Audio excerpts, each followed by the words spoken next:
ये कहानी हमें ले जाती है आज से 20,000 साल पहले के दौर में, जब इंसान छोटे छोटे कबीलों में बंटे थे। कहानी में हमें पुराने जमाने के यूरोपीय लोगों को दिखाया जाता है जो कबीले में रहते हुए एक साथ मिलकर शिकार करते हैं। यहाँ हमें इसी कबीले के सरदार को दिखाया जाता है जिसका नाम था एर्गन। कुछ महीने बाद ठंड का मौसम आने वाला था, इसलिए वो सब सर्दियों का खाना इकट्ठा करने के लिए अपने कबीले वालों के साथ शिकार पर आए हैं और उनके सामने बहुत बड़ी भैंसों का झुंड होता है। सभी लोग रेंगते हुए भैंसों के झुंड के पास पहुंचते हैं। एर्गन जो कबीले का सरदार होता है वो सही मौका देखते ही अटैक करने का इशारा कर देता है। ये सब के सब उन पर हमला कर देते हैं। शिकारियों से बचने के लिए भैंसें उल्टी तरफ भागना शुरू कर देती हैं, जिनमें से एक एक करके कई सारी भैंसें खाई में गिर जाती हैं, लेकिन उनमें से एक भैंसा बच गया था और वो जंगली भैंसा गुस्से में एर्गन के बेटे नोयान की तरफ भागता है। नोयान पहली बार शिकार पर आया था और उसे शिकार से बचने के तरीके मालूम नहीं थे। एर्गन अपने बेटे को रास्ते से हटने के लिए कहता है, लेकिन वो डर जाता है और नोयान उससे भागना शुरू कर देता है। वो जंगली भैंसा तेजी से नोयान की तरफ बढ़ते हुए उसे अपने सींग में उठा लेता है और खाई की तरफ भागना शुरू कर देता है। एर्गन जो उस कबीले का सरदार है वो देखकर अपने बेटे को बचाने के लिए भैंसे पर भाला फेंकता है। भैंसे को भाला लग जाता है, लेकिन घायल होने के बाद भी वो नोयान को नहीं छोड़ता और नोयान को खाई से ऊपर उछाल देता है। और यहाँ से कहानी जाती है फ्लैशबैक में, यानी कि एक हफ्ता पहले, जहाँ पर हम देखते हैं कि कबीले के लोग शिकार की तैयारी कर रहे हैं। वो पत्थरों से अलग अलग तरह के नुकीले हथियार बना रहे थे। ये सिर्फ तैयारी नहीं थी, बल्कि नए लोगों को शिकार में हिस्सा लेने के लिए इस तरह के पत्थर बनाने पड़ते थे। जो सबसे तेज और नुकीला हथियार बनाएगा उसे शिकार के लिए सिलेक्ट कर दिया जाएगा। इस प्रतियोगिता में एर्गन का बेटा नोयान भी पास हो जाता है। उसी रात को नोयान की माँ एर्गन से कहती है, नोयान को अपने साथ शिकार पर मत ले जाओ, वो अभी बच्चा है, मैं उससे बहुत प्यार करती हूँ और उसे खोना नहीं चाहती। एर्गन कहता है, सर्दियाँ आने वाली हैं और साल के इस वक्त में सभी शिकार करने के लिए जाते हैं। अगर हम शिकार पर नहीं गए तो हम सर्दियों में भूख से मर जाएंगे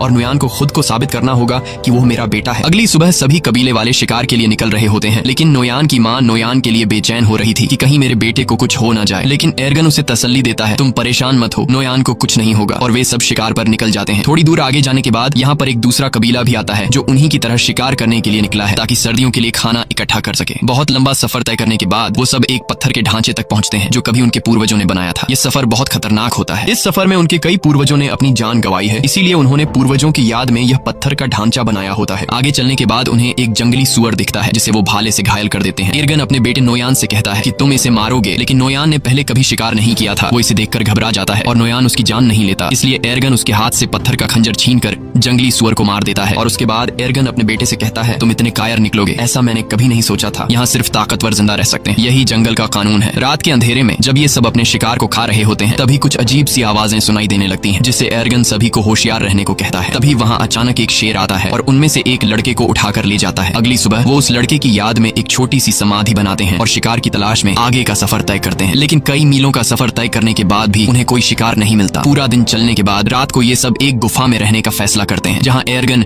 अपने बेटे नोयान के हाथ में तारों के कुछ टैटू बनाता है और उसे बताता है कि ये तारे तुम्हें रात को आसमान में